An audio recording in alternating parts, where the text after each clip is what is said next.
सभी से एक बहुत ही ट्रिकी क्वेश्चन यहाँ पर पूछने वाला हूं जिसका आंसर आपको कमेंट सेक्शन में देना है।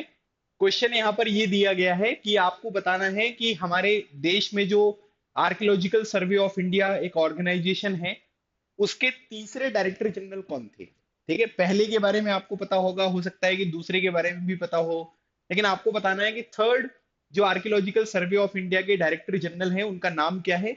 वो आप मुझे कमेंट सेक्शन में बताइए। Hello students, welcome to super grades. My name is Abhishek Pandey और आज मैं आप सभी के लिए हिस्ट्री का एक बहुत ही इंपॉर्टेंट सेशन लेकर आया हूं।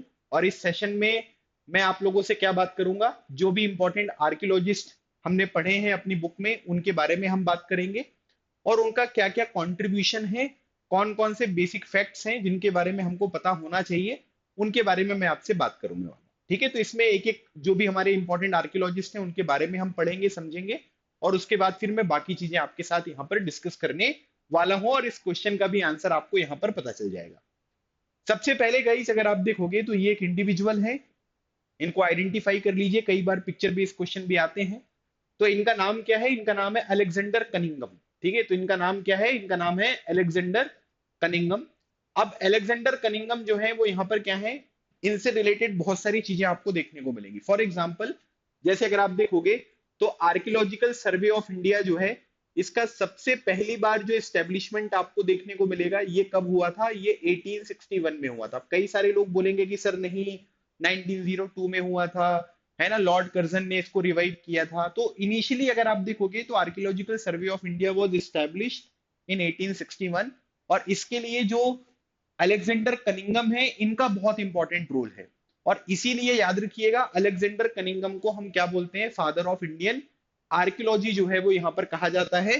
तो ये पॉइंट भी आप याद रखिएगा कि अलेक्जेंडर कनिंगम जो है वो यहाँ पर क्या है, वो फादर ऑफ इंडियन आर्कियोलॉजी जो है वो आपको देखने को मिलेंगे। ठीक है, एक इंपॉर्टेंट चीज आपको ये ध्यान रखनी है, आर्कियोलॉजिकल सर्वे ऑफ इंडिया का इस्टेब्लिशमेंट 1861 में हुआ। इनिशियली अगर आप देखोगे तो कुछ फंड वगैरह की कमी हो गई, तो उस टाइम पीरियड पर इसको कंटिन्यू नहीं किया गया। बाद में इसको रिवाइव किया गया, फिर एक अलग ऑर्गेनाइजेशन के रूप में कर्जन ने इसको दोबारा जो है वो रीस्टैब्लिश किया।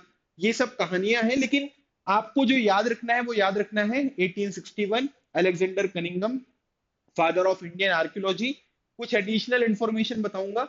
आर्कियोलॉजिकल सर्वे ऑफ इंडिया जो है वो मिनिस्ट्री ऑफ कल्चर के अंतर्गत आपको देखने को मिलेगी। ठीक है, मिनिस्ट्री ऑफ कल्चर आज के टाइम पीरियड पर इसकी पेरेंट ऑर्गेनाइजेशन है। और उसके बाद अगर आप देखोगे तो आपसे क्वेश्चन पूछूंगा, क्योंकि ये समय के साथ जो है वो चेंज होता रहेगा।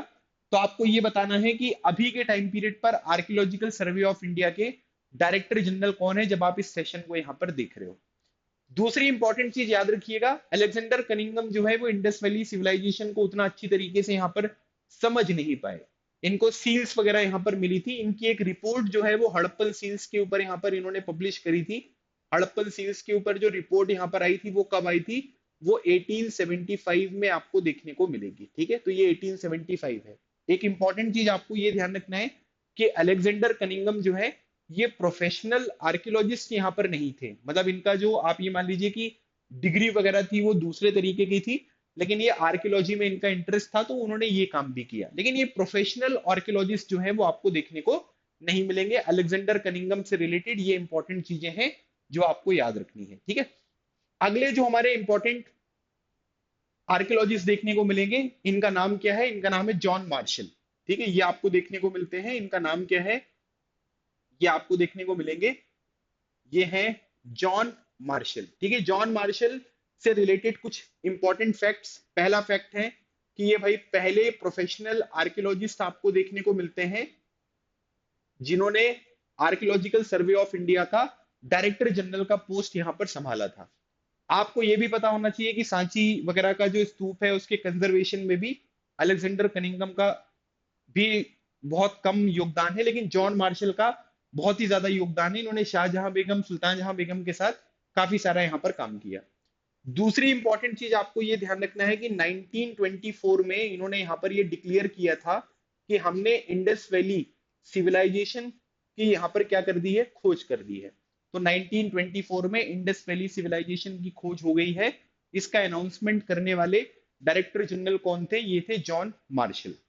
तीसरी इंपॉर्टेंट बात आपको यह ध्यान रखना है कि आर्कियोलॉजिकल सर्वे ऑफ इंडिया के तीसरे जो डायरेक्टर जनरल थे उनका नाम क्या है? उनका नाम है जॉन मार्शल। कई बार यहाँ पर क्या होता है कि सेकंड जो है वो जॉन मार्शल को यहाँ पर कंसीडर कर लिया जाता है, लेकिन ये थर्ड नंबर के जो है वो यहाँ पर डायरेक्टर जनरल आपको देखने को मिलेंगे। और इनके ही आप ये मान लीजिए कि लीडरशिप में हड़प्पा, मोहनजोदारो और जितने भी important Indus valley civilisation sites देखने को मिलती हैं उनका एक्सिक्वेशन किया गया। अलग अलग चीजें जो है वो यहाँ पर क्या करी गई हैं, मानी गई हैं। अच्छा, अभी उसके बाद याद रखिएगा कि इन्होंने जो है वो स्ट्रेटिग्राफी, जो एक टर्म यहाँ पर आपको देखने को मिलता है, इस बात को जो है वो यहाँ पर क्या किया, इन्होंने इग्नोर किया। मतलब कि जो लेयर टू लेयर हम एक्सेक्वेशन यहाँ पर करते हैं ना, उस चीज को जो है इन्होंने यहाँ पर इग्नोर किया। हॉरिजॉन्टल बेसिस पे जो भी यहाँ पर आप ये मान लीजिए कि एक्सेक्वेशन है वो यहाँ पर करते थे।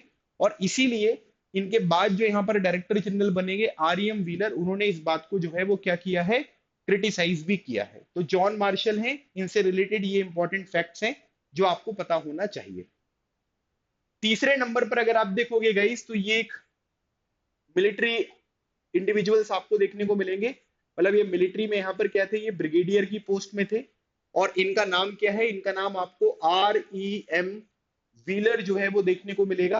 ठीक है, ये ब्रिगेडियर थे, ये भी बात आपको याद रखना है। और उसके बाद 1944 में जो है ये डायरेक्टर जनरल बने थे आर्कियोलॉजिकल सर्वे ऑफ इंडिया के।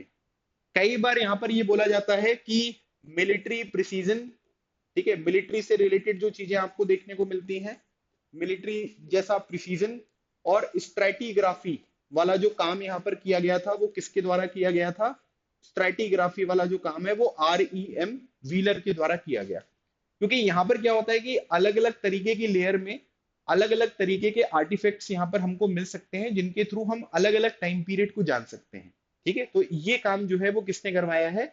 Military precision stratigraphy, R E M. Wheeler. और ये ब्रिगेडियर है, आपको याद रखना है 1944 में जो है इन्होंने यहाँ पर क्या है कि director general of archaeological survey of India का पोस्ट यहाँ पर संभाला था। उसके बाद अगले जो हमारे पास इंडिविजुअल आपको देखने को मिलेंगे, इनका नाम क्या है? इनका नाम है डीआरएस। डीआरएस मतलब दयाराम साहनी।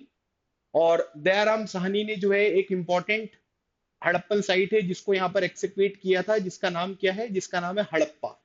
ठीक है, कई बार एग्जामिनेशन में ये पूछ लिया जाता है कि हड़प्पा कौन सी नदी के किनारे है, तो याद रखना हड़प्पा रावी नदी के किनारे आपको देखने को मिलेगा।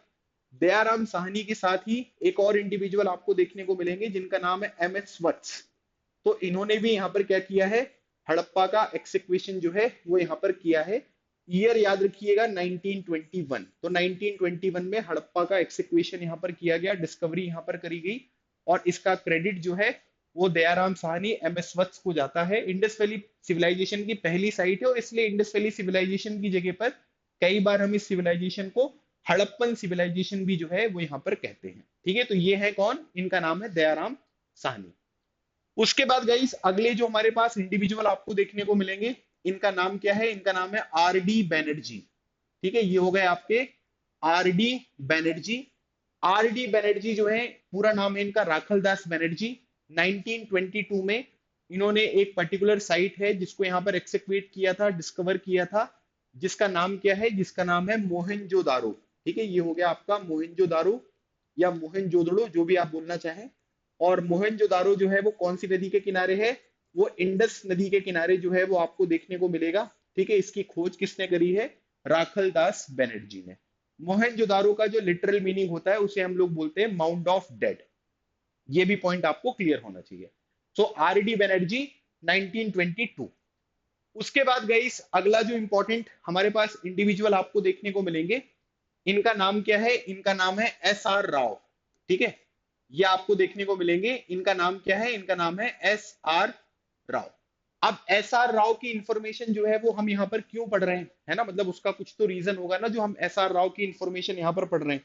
तो एस.आर. राव के बारे में आपको ये ध्यान रखना है कि जब यहाँ पर क्या हुआ कि इंडिया को इंडिपेंडेंस यहाँ पर मिल गई, है ना, तो उसके बाद पार्टीशन भी हुआ।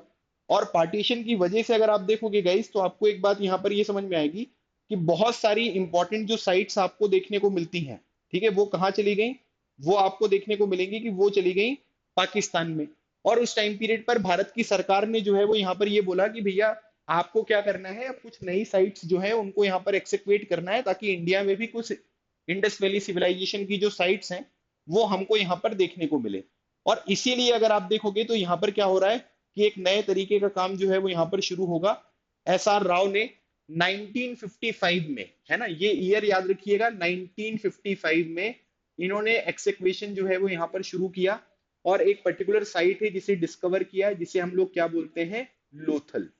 तो लोथल को डिस्कवरी जो यहाँ पर करवाई है वो किसने करी है, वो एस आर राव ने करी है। कब करी है, 1955 में जो है ये पर्टिकुलर डिस्कवरी आपको देखने को मिलेगी। तो एस आर राव ने लोथल, जो कि गुजरात में आपको देखने को मिलेगा, जहां पर डॉकयार्ड मेटलर्जी वगैरह की इंफॉर्मेशन हमको मिली है, तो ये इन्होंने यहाँ पर खोज करी है। इसके बाद एक और इंपॉर्टेंट जो इंडिविजुअल आपको देखने को मिलेंगे, ठीक है, वो ये है, ठीक है, आप इनको देख सकते हैं, बाकी लोग इनके दोस्त हैं, ठीक है। तो इनका नाम क्या है, इनका नाम है आर एस बिस्ट, ठीक है। तो आर एस बिस्ट के बारे में हम बात करेंगे। आर एस बिस्ट जी ने 1990 में एक पर्टिकुलर साइट है जिसको डिस्कवर किया, जिसका नाम क्या है, जिसका नाम है धोलावीरा, ठीक है। आपको याद रखना है धोलावीरा जो है वो कहां पर है, गुजरात में है, जो कि एक यूनेस्को वर्ल्ड हेरिटेज साइट भी है। आपको पता होना चाहिए कि केवल एक ही साइट है इंडिया की इंडस वैली सिविलाइजेशन की जिसे हमने क्या बोला है, यूनेस्को वर्ल्ड हेरिटेज साइट का स्टेटस यहाँ पर दिलाया है। तो उसका नाम क्या है, उसका नाम धोलावीरा जो है वो आपको देखने को मिलेगा। तो ये पॉइंट भी जो है वो आपको यहाँ पर याद रखना है, ठीक है। आर एस बिस्ट ने 1990 में जो है वो यहाँ पर क्या किया था, एक्सेक्वेशन किया था धोलावीरा में, जो कि गुजरात में। अब देखो बहुत सारे लोग आपको देखने को मिलेंगे, है ना, जैसे थापर साहब हो गए, बीबी लाल हो गए, बहुत सारे लोग हैं। लेकिन जो सबसे मेन आपको पता होने चाहिए, जिनसे रिलेटेड क्वेश्चन आपके पेपर में आ सकते हैं, वो ये कुछ लोग हैं। इनको अगर आप अच्छी तरीके से याद रखोगे तो आपका एग्जामिनेशन में कोई क्वेश्चन आएगा तो आप उसको आसानी से यहाँ पर अटेम्प्ट कर पाओगे। तो मुझे लगता है Alexander Cunningham, John Marshall, R M Wheeler, Dayaram Sahni, Rakhaldas Banerjee, S R Rao, R S Bisht, ये जो 6-7 मैंने आपको आर्कियोलॉजिस्ट के बारे में पढ़ाया है, जो बेसिक डिटेल मैंने बताई, वो चीजें क्लियर हो गई होंगी। फिर भी अगर आपके मन में कोई क्वेश्चन है तो आप उसे कमेंट सेक्शन में मेंशन कर सकते हैं। बाकी आप हमारे साथ सीयूटी एग्जामिनेशन की प्रिपरेशन शुरू कर सकते हैं। कोर्सेस और जो भी कांटेक्ट वगैरह की इंफॉर्मेशन है वो आपको डिस्क्रिप्शन में मिल जाएगी। आप मेरा कोड यहाँ पर जरूर यूज करिएगा, कूपन कोड, ताकि आपको कोर्सेस में मैक्सिमम डिस्काउंट जो है वो यहाँ पर मिल जाए। मेरा कोड नेम जो है वो यहाँ पर क्या है, वो दैट इज बॉन्ड। तो आप इसको यूज कर लीजिएगा, आपको डिस्काउंट वगैरह भी मैक्सिमम मिल जाएगा। कोई भी डाउट वगैरह होती है तो आप जो भी नंबर आपको प्रोवाइड किए गए हैं वहां पर आप कॉल भी कर सकते हैं। So guys, this is all about today's session अच्छा लगा है तो लाइक शेयर करना बिल्कुल ना भूलें। अगले टॉपिक में मैं आपको कुछ और इंपॉर्टेंट इन्फॉर्मेशन के बारे में यहाँ पर बताऊंगा। तो मिलते हैं नेक्स्ट सेशन में, तब तक keep smiling and keep preparing. लगे रहो, एग्जाम क्लियर करो। Thank you so much. जय हिंद।